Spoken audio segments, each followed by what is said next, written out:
the FCC chairman, Brendan Carr, went on a far-right webcast and condemned Kimmel and urged ABC to suspend him. He also talked about possible regulatory punishments of Disney because there are lots of different stations that have licenses with the FCC.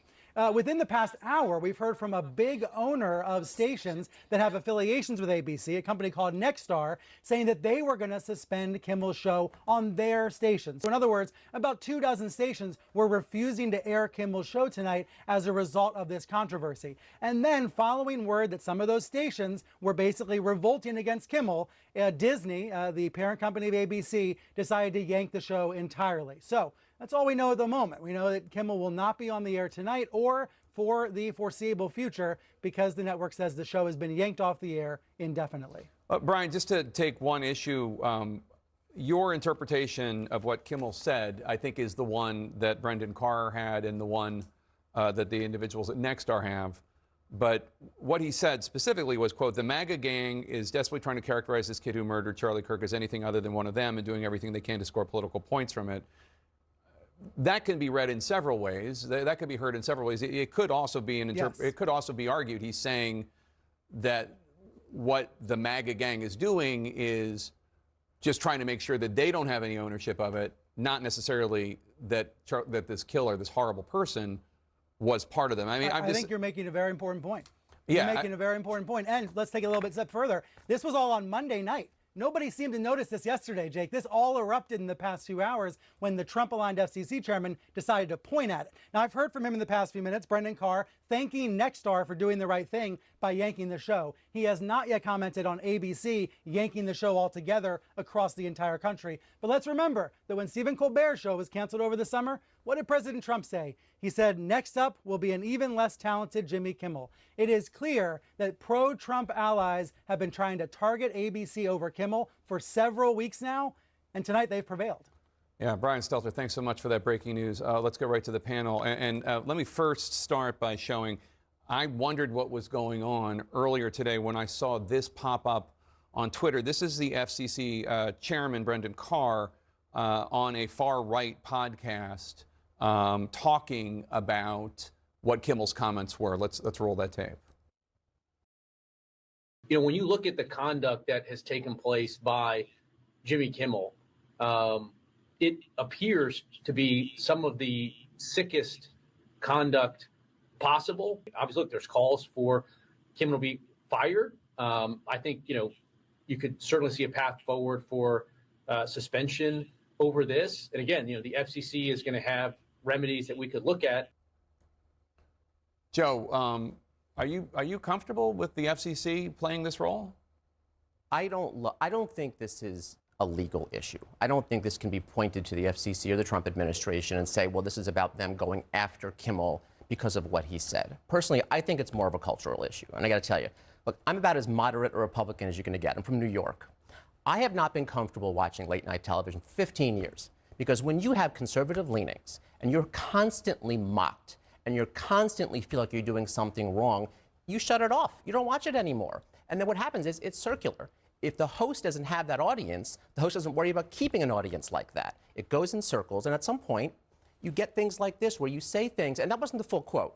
The further quote was that he mocked President Trump for flying the flags at half-staff in remembrance of Charlie Kirk and said it's like grieving of a 4-year-old, as a 4-year-old grieves for a goldfish. No, that was the full quote there. Well, the full quote was, I think he ran the clip of a reporter asking President Trump how he was doing with the death of Charlie Kirk.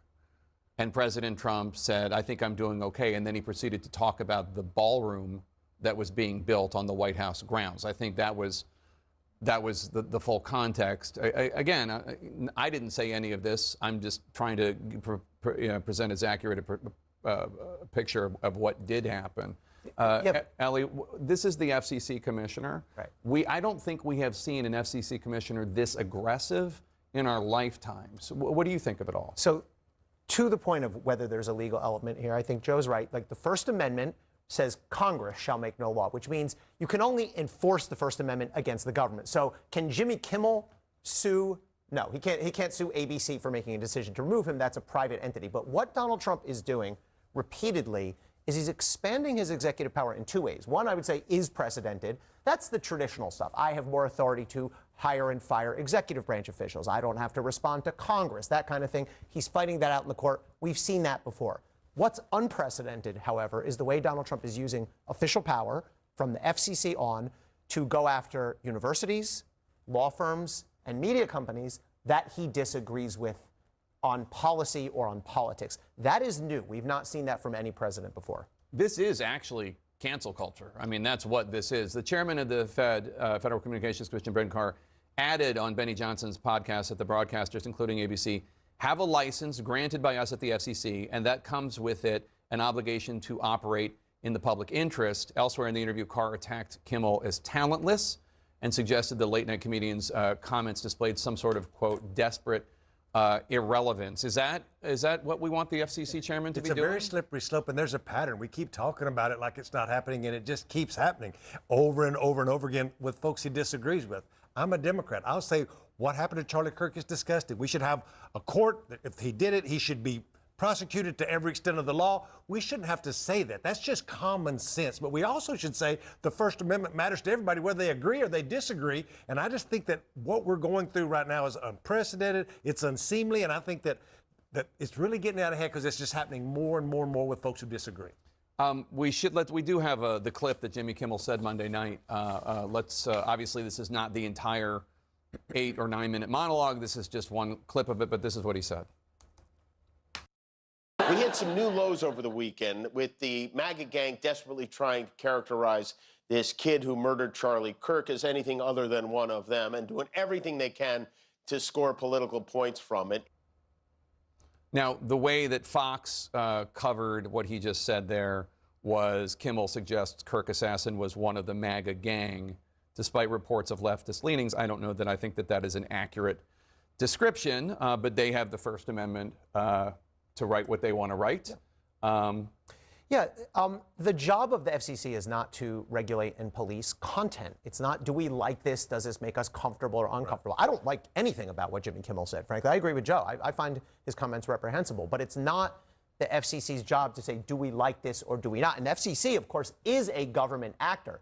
And I'm thinking sort of off the top of my head here, but if ABC wanted to fight this, clearly they don't because they've made the decision to dispatch or suspend Jimmy Kimmel. If they wanted to fight this, they might have a basis to go into court the same way that law firms have gone into court, and Harvard, among other universities, have gone into court and said, this is an overextension of government power, of executive power. This violates the First Amendment. And again, they can bring that because the FCC is a government actor, but Jimmy Kimmel cannot do anything against ABC because they're private. One other thing that the FCC commissioner, Brendan Carr, did in that interview with Benny Johnson, who, by the way, has said plenty of things that a lot of people find objectionable, is he suggested actually the exact course of action that happened. He said what could happen is local affiliates could complain to ABC about the content, and then those local affiliates could say they're going to refuse to air Jimmy Kimmel Live. And that's actually what happened. Nexstar, which owns a bunch of ABC affiliates, they were the first ones to say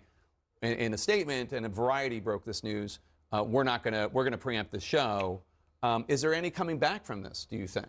Well, I don't think ABC is canceling him because they're afraid of the FCC. I think they're afraid that they're going to lose whatever audience he has left because that's such an offensive thing he said.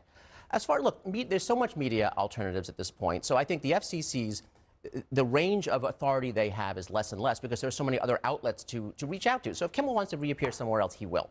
I think the point is, though, that, again, when you alienate a part of the population who at some point just stops watching, then you have no incentive to keep whatever left of that audience there is. And then, it just kind of goes down the drain.